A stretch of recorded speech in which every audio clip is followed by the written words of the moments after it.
Dursasana, ayo, lucuti semua pakaian yang ada di tubuhnya. Kau ada di pihak mana sebenarnya?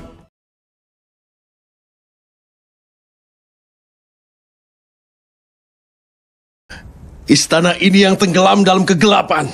Begitu juga Yang Mulia Destrarastra. Kami akan memenuhi kehidupanmu itu dengan kegelapan. Dengan kemarahan yang memuncak, Arjuna berkata jika dia akan memenuhi kehidupan Destrarastra dengan kegelapan. Yudhistira bertanya pada Duryodhana kebodohan macam apa ini. Nakula meminta perintah pada Yudhistira untuk menghancurkan Duryodhana. Lalu Bima berkata pada Duryodhana bahwa dia akan menghancurkan istana ini. Kini Sadewa pun ikut bicara di mana ia meminta agar Yudhistira membunuh mereka. Jika Yudhistira tidak mau memberi mereka perintah untuk membunuh Duryodhana. Bhisma mengatakan pada Duryodhana bahwa ruangan terhormat Hastinapura tidak pernah melihat perilaku buruk seperti ini. Ia meminta agar Duryodhana memikirkan masalah kehormatan dinasti Kuru, walaupun hanya untuk kali ini saja. Guru Drona meminta agar Destrarastra membuka mata hatinya, jangan sampai raja membiarkan kelaliman terjadi di istana ini. Bukalah mata hatimu itu. Dan Widura berkata bahwa Duryodhana tak boleh melakukan hal buruk di istana ini. Setelah 3 orang itu bicara, kini semua orang meneriakkan bahwa ini tidak bisa lagi dibiarkan. Duryodhana membentak semuanya agar diam. Lalu ia menyuruh semua orang agar bertanya pada Yudhistira terkait boleh atau tidak seorang tuan menghukum budaknya. Duryodhana berkata pada Yudhistira apakah saat ini para Pandawa dan istrinya bukanlah budaknya. Yudhistira berkata jika mereka benar budak Duryodhana, namun hukuman apakah ini? Tiba-tiba Pancali berkata jika dia bukanlah budak Duryodhana. Karena sebuah kerajaan itu ditaklukkan dengan kekuatan, bukan dengan sebuah kecurangan. Bukan dengan kecurangan. Duryodhana mengadu pada Bhisma apakah penentangan Drupadi itu benar atau tidak. Bhisma berkata bahwa itu tidak benar, namun dia meminta agar Duryodhana menyudahi semua ini karena sangat keterlaluan. Bahkan ia sampai tak kuat lagi jika harus tetap berada di sana. Bhisma pun ngaleos untuk keluar, namun Destrarastra menghentikannya. Berhenti, Bhisma yang agung. Destrarastra berkata bahwa Bhisma telah berjanji pada raja jika Bhisma tidak akan pernah meninggalkan raja dan putra-putranya. Seketika Bhisma teringat pada sumpah dan janjinya dulu bahwa ia akan terus melayani kerajaan Hastinapura. Dan kini raja meminta agar Bhisma kembali. Dan kakek gagah perkasa ini pun tidak berdaya dengan menangis sambil kembali ke tempat duduknya. Duryodhana mendesak Bhisma agar mengatakan kebenaran. Sambil menangis dan terbata-bata Bhisma berkata pada Drupadi bahwa Drupadi memang telah disetujui untuk menjadi budak dari Duryodhana. Dan itu semua dinyatakan sah.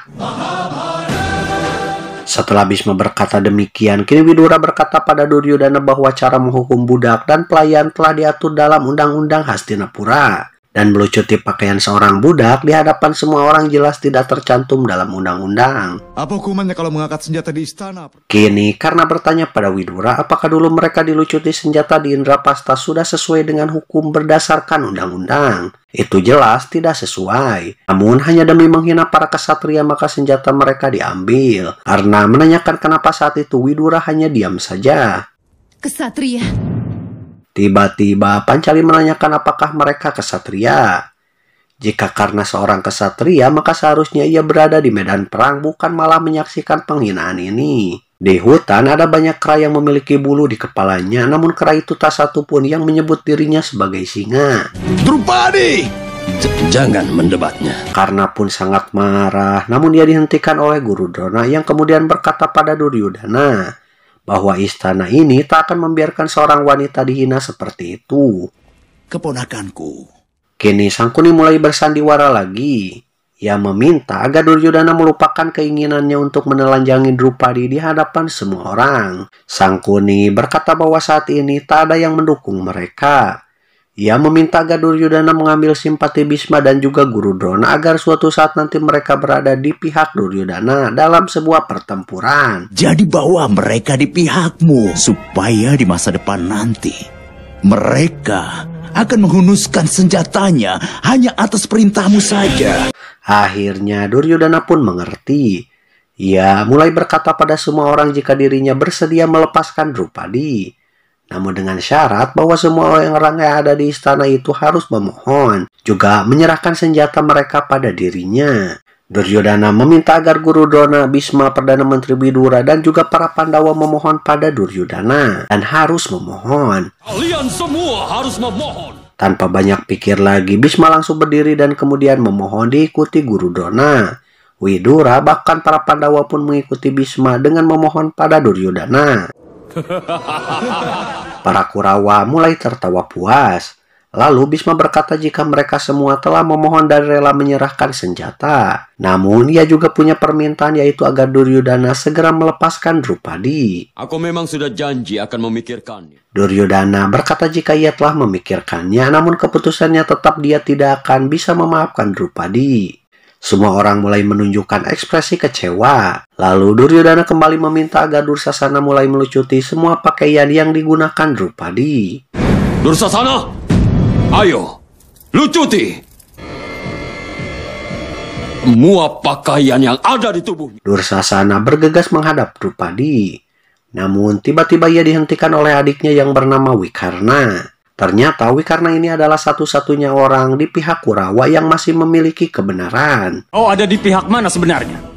Wikarna mencoba menasihati Duryodhana agar jangan melanjutkannya karena rakyat bisa saja memberontak jika suatu saat Duryodhana menjadi raja.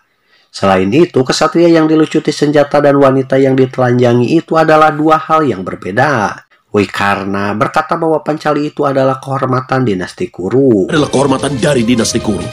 Kehormatan dinasti. Karena memotong perkataan Wikarna, ia tidak setuju jika Pancali dikatakan sebagai kehormatan dinasti Kuru. Meskipun Pancali memakai hiasan di rambutnya, itu tidak bisa disamakan dengan wanita yang sudah menikah. Karena berkata bahwa wanita yang telah menikahi 5 pria sekaligus tidaklah memiliki kehormatan. Bahkan lebih tepatnya bisa dikatakan sebagai wanita penghibur. Itu sama saja dengan wanita penghibur. Para Pandawa merasa sedih, marah, kecewa, sakit hati mendengarnya. Namun para Kurawa malah menertawakan mereka. Wikarna tak bisa lagi berkata apa-apa kemudian karena mengatakan jika wanita seperti itu mau memakai baju ataupun tidak maka tak ada bedanya. Untuk wanita yang seperti itu, berpakaian ataupun tidak berpakaian, tidak ada bedanya. Kini Duryodhana kembali meminta agar Dursasana melucuti pakaian Pancali. Bhisma dan Guru Drona meminta agar Duryodhana berhenti. Namun tiba-tiba Pancali berkata agar semuanya diam, karena mereka semua tidak lagi bisa melindunginya. Mereka semua tak punya keberanian untuk menghentikannya hanya demi sebuah nama yang disebut dengan kebenaran. Maka apa gunanya kebenaran jika melemahkan kekuatan seseorang? Apa gunanya kebenaran jika tak bisa menghentikan perbuatan jahat manusia? Mereka hanya berani berkata dan tidak berani bertindak. Naran, tidak ada sama sekali pada kalian. Pancali berkata jika kebenaran mereka semua kini sudah kehilangan cahayanya, sehingga tak mampu lagi melindungi dirinya. Jika dirinya harus terlindungi, maka hanya yang kuasalah yang akan bisa melindunginya. Tapi hanya berani membicarakannya saja. Pancali mulai berjalan naik ke atas panggung. Setelah itu, ia meminta agar Dursasana mulai melakukannya. Ayo Dursasana, ujilah kemampuanmu itu. Pancali hanya pasrah sambil memohon dengan menyebut nama Basudewa Krishna yang saat ini masih berada di medan perang. Ternyata Basudewa Krishna sudah mengetahui adanya ketidakbenaran di istana Hastinapura. Pancali sendiri mulai memejamkan mata ketika Dursasana berjalan menghampirinya sambil cengar-cengir. Basudewa Krishna meneteskan air mata. Sedangkan Dursasana mulai memegang kain yang menempel di tubuh Pancali untuk ia tarik.